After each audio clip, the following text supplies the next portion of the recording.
Bom, eu havia dito que eu ia fazer um canal legal para vocês. Então vamos lá. Nada melhor do que eu começar com uma ação de guarda de alienação parental em que duas meninas, eu vou citar sempre casos meus, sem citar as partes, processo, isso eu posso, tá? Pelo código de ética da OAB eu posso fazer isso. Então eu vou trazer casos práticos e no caso de hoje eu vou trazer então falando sobre alienação parental de um pai que aliena, tá? A mãe e duas adolescentes, uma na pré-adolescência e a outra já adolescentezinha, né? Desculpa aqui que eu tô com um machucadinho, vai aparecer um pouquinho na tela, mas vamos lá. Eu peguei um caso de guarda, né, e convivência, que o pai das crianças já tinha a guarda física dessas meninas desde que elas eram pequenas. Ele supostamente teria cometido diversos atos de violência contra essa mulher, expulsou ela de casa e ela então não pôde mais ter o convívio com as filhas. Ele começou a cuidar das filhas com a avó paterna. Tanto ele quanto a avó paterna passaram então a criar factoides contra essa mãe, dizendo que essa mãe teria abandonado as crianças, né? Olha, a sua mãe te abandonou, ela foi ali comprar um lanche, um cachorro-quente e nunca mais voltou. Essa foi a explicação que esse pai deu para a ausência materna. Não satisfeito em fazer isso, a mãe, claro, recorreu ao judiciário diversas vezes para ter contato com as filhas e não obteve êxito, ou seja, ela passou por uma violência institucional, né? O Estado não ofereceu a tutela para essas crianças e nem para essa mãe. Ela então se mudou, foi para outro estado e ela precisou, porque ela não tinha trabalho onde ela estava, refez a vida dela, começou a ter um emprego melhor, casou-se novamente, um companheiro legal, bacana, que respeita ela. E aí o que aconteceu?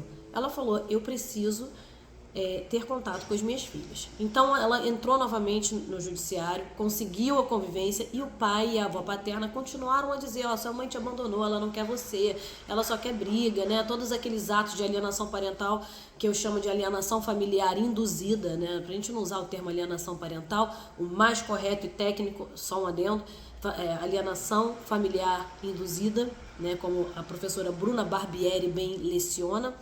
Então, eles começaram a praticar esses atos e as meninas começaram a ficar muito disfuncionais, né, tristes, poxa. E, assim, até me surpreendeu, porque as meninas não se deixaram levar por essa alienação parental tanto, né? Elas começaram a pensar e refletir, será que é verdade? Será que isso que meu pai e minha avó trazem é verdade? Elas refletiram. Até que a mais velha chegou e falou, você mente. A minha mãe não fez isso comigo. Por quê?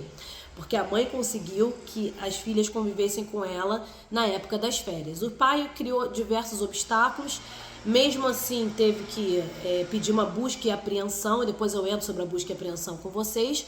E então, com essa busca e apreensão, a mãe conviveu com as filhas. Convivendo com as filhas começaram a ver que a mãe não era esse lobo mau que o pai e a avó paterna estavam colocando, né, programando a mente dessas meninas. Então, passado isso, essa mãe viu que as filhas estavam sendo super mal educadas na casa do pai, não iam para a escola, estavam reprovando de ano, não tinham higiene, vinham sempre maltrapilhas, que elas pegou vídeo dessas meninas ouvindo músicas de baixo calão, uma menininha novinha, outra bem novinha também, e rebolavam até o chão, faziam assim coisas que para a idade não é pertinente. Eu não estou dizendo que não pode fazer, eu só estou dizendo que para a idade não é pertinente, né? Não é pertinente para aquela idade. Então, o que aconteceu?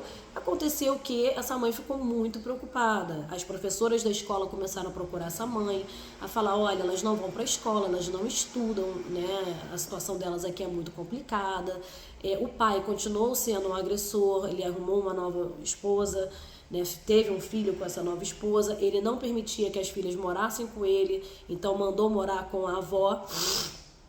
Ele continuava a agredir fisicamente, né? Só que agora a atual parceira, e essas agressões eram bem graves e as filhas presenciavam, né? O pai era ébrio habitual, ou seja, ele tinha problema com alcoolismo, bebe todos os dias, nos finais de semana bebe demais.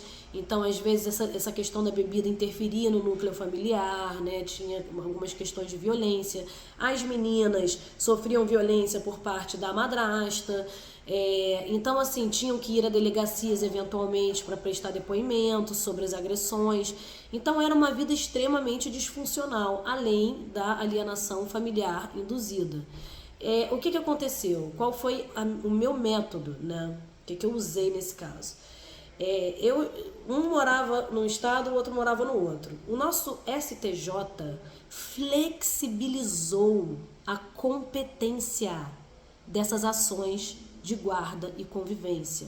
Porque quando estamos de frente com o melhor e superior interesse da criança, que está lá no artigo 227 da nossa Constituição Federal, que foi aquele artigo que trouxe, né, o melhor interesse da criança, o superior interesse da criança e a proteção integral da criança e adolescente, o STJ flexibilizou dizendo o seguinte: vai ser competente o juízo, né, a vara, o juízo, que representar o melhor interesse da criança. Então, quando essa mãe pegou as crianças, ela falou: olha, eu não posso devolver, porque elas estão em perigo, elas estão em risco. Esse pai estava colocando as filhas em risco. Então, era uma situação isolada, diferenciada, e aí, o que aconteceu? Eu falei, então, eu vou ingressar com a demanda pedindo a flexibilização da competência para que corra no juízo da onde você, mãe, mora, e vou mostrar para o juiz, vou demonstrar para o juiz que essas crianças estão em risco. Então, eu demonstrei para o juiz, pedi uma tutela antecipada de urgência, pedi para botar, né, para colocar aquele juízo como o juízo prevento, caso o pai viesse entrar novamente. E o juiz deferiu, né, porque ele observou, botei áudios, mas, gente, olha, tem que colocar áudio, print, tem que colocar gravação, tem que demonstrar claramente que aquelas crianças estão em risco, porque senão pode ser um ato de alienação parental, sim. Então, como não era, né, na verdade, quem sofria alienação parental era a mãe e as crianças, eu demonstrei tudo nos autos, pedi uma tutela provisória de urgência e o juiz, então, acatou. O pai começou a falar com as crianças por telefone. Só que toda vez que ele falava por telefone, por ser uma pessoa disfuncional, complicada, ele ameaçava as filhas. Então eu tive que fazer outro pedido, que me doeu fazer, eu não gosto. Porque o advogado de família é o primeiro juiz da causa. A gente não pode destruir um núcleo familiar. Mas se tiver representando o pior e o risco para a criança ou adolescente, o que eu fiz? Eu simplesmente peguei e pedi para que suspendesse a convivência também via telefone, internet, essas coisas. Então o juiz também entendeu, eu demonstrei, claro, apresentei provas de que representava o pior para as crianças, que elas estavam em risco psicológico, e então consegui que fosse suspensas as ligações. E agora nós estamos no impasse, porque o pai entrou com uma busca e apreensão lá na cidade onde ele mora, e as meninas querem ficar com a mãe, elas preferem ficar com a mãe, né? Porque elas viram que com a mãe elas têm uma rotina saudável.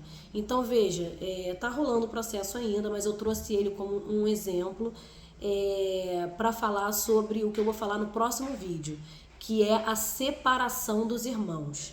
Nesse caso, na hora que foi feita, eu mandei para o processo, eu pedi, né, para o juiz mandar o processo para a equipe multidisciplinar, que é o psicólogo, o perito e o assistente social. O juiz então enviou. E aí no próximo vídeo eu vou dizer o que aconteceu nessa perícia, que foi uma coisa grave. Então aguenta firme aí que vai vir um próximo vídeo cheio de novidades.